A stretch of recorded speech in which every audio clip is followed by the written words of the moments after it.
the Bible say, Matthew 7:1, judge no man and you be judged. My thing is, let's move forward. Let's not keep looking backwards, and let's see how far we could get. If you put that negative energy into something positive, you're gonna grow. You're gonna be successful. Especially if you was created back in those days. And my thing is, if you're creative, you're gonna always be creative. You're gonna always find a way out. I think it's so much jealousy, so much negativity in the music business. And you look at the young people right now, they looking at all the negative stuff with the older artists, and then they creating even more at a faster, rapid pace, to where we are dying young, 19, 18, 20 years old. I'm talking about in the music industry. And we've seen that happen with Tupac and Biggie Smalls, all the beef. My thing is trying to educate the next generation. The ones that don't get it, they just don't get it. But the ones that do get it, if we prepare them and show them how to make money outside the music industry once they get hot, man, we're going to build a generational wealth. But everybody just focusing on, oh, I'm the hottest artist. Man, we're getting older. Like, like Verzuz is good for me 10 years ago, 15 years ago. But right now, I mean, I got a lot of other stuff that I'm focused on. There's a lot of things we're going through. A lot of people are dying, trying to help people. So I'm more focused on building a generational wealth so I can help my people and put product into these stores and get some of that wealth that we're giving away. When you look at the product that African Americans have in stores, there's nobody that look like us that own any of these products, so we can't put money back into our community. And so I'm more focused on that. Like, how can we build something and then help our community? My motto is the more I make, the more I give. So I'm kind of like, I'm on that path in my life, like doing something else. Yeah. So I would love to do Verzuz, but it's not something in my heart. You got to be in your heart. Yeah. And I'm more going up against these giant companies, catalogs and all these companies, and saying, you know what? How come we don't own none of that? And that's why so much poverty in our communities, because we don't own that and nobody stand up. Like, think about it.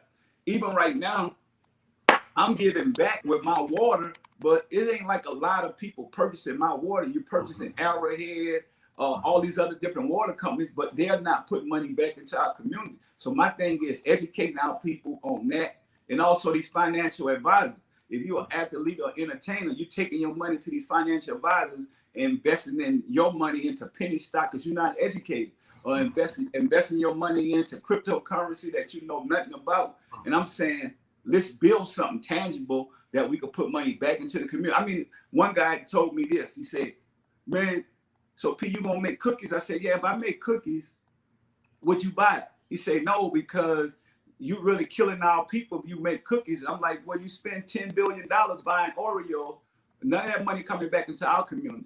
So if we could make something to make some money, to put money back into our community, then we could grow. And that was the same thing with the news. When I first came out with news, well, you know, you got sodium in, everybody got sodium in, but you're trusting the process. We are helping them invest and build these companies great. It's like Nike. We didn't like Nike, but we trust the process and kept working with them till they got bigger and bigger. So why not do the same thing with us, with Manyatis? But I do want to thank my fan base and my customers. I'm up to 1 million customers now with Manyati, and we did it with fans that want stuff unique and different. So it's a blessing, man, to have 1 million customers. It takes some companies years to do that. And I love y'all. I appreciate y'all. We're constantly growing. A lot of more celebrities wearing the brand now. And, you know, I mean, we got just, you want something loud? I'm going to make something loud for you. You want something unique? I'm going to make it unique. And so you want to show you a soldier? I got something for the soldiers. And I am going to do a tour, the No Limit Reunion Tour, which will start October 9th in Detroit. And it's all about celebrating the artists that we have on the label that is here, and the ones that passed and went on. We celebrate them too. And Mac is out of jail now, even though he won't be able to come on the road with us. He has all these stipulations, but we're praying for him. Hopefully soon we'll be able to get out and celebrate with our fans. And, you know, free Corey Miller. Hopefully see he'll get out of jail soon. And it's just been a struggle, man, because even with C-Case, You know, a lot of people, whether it's Kardashians or Boosie or whoever going online and saying, "Oh, help the president can get see out." This is not a federal case. A lot of those guys got out, even Lil Wayne, because that was a federal gun case. I want to educate our people. That's why we kind of like being silent. This is a state case. We got to build relationships with the governor. We got to build relationships with the judges in Louisiana. And we got to keep building until we able to get my brother out. But, you know, a lot of people just think that we're uneducated. That's the only thing I can say. We're uneducated to what's going on. So we do all this screaming and thinking these things are going to happen. But the education part is what we got to do, give our people a blueprint, because trouble is easy to get into, but hard to get out, especially in Louisiana. Especially even if you're innocent. I mean, a lot of stuff is it's gonna be hard to get out, man. It's gonna be hard. Yeah. That's what we keep praying for. We hoping that, you know, the judicial system do the right thing, and ain't nothing like family. Like I love my family. Nothing gonna come between that.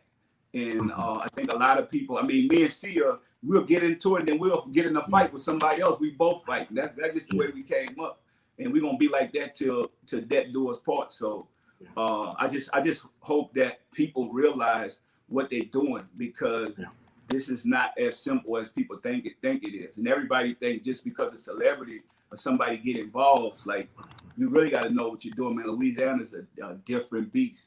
But I love all the people that stepped up and praying for him and writing letters and doing what they need to do, man. We definitely need that, but also let's educate ourselves, because this gonna be a process.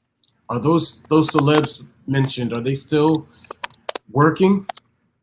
Well, you know what? To be honest with you, it's hard to tell, man. It's hard to tell. It's hard to tell. You just don't know, because this not an easy case. That's all I'm saying. It's not an easy case, man.